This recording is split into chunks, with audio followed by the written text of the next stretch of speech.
যাদের অন্তর পাষাণ এরা জান্নাতে যেতে পারবে না। জান্নাতে যাবে কারা? নফসে মুতমাইন্না যারা।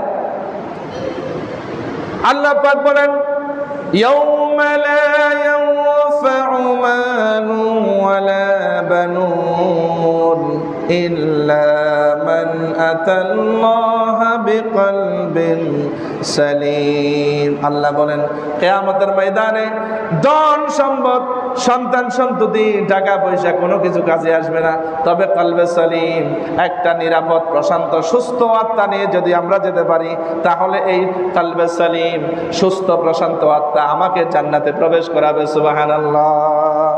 সুতরাং এই প্রশান্ত আত্মার অধিকারী যেন আমরা হতে পারি, আল্লাহ পাক আমাদেরকে তৌফিক দান করুন, বলেন আমিন। এরপরে সব কিছু ওর উপরে আল্লাহ পাকের আদেশ। এই যে আমরা যা দেখি আল্লাহর হুকুমে চলে, চন্দ্র সূর্য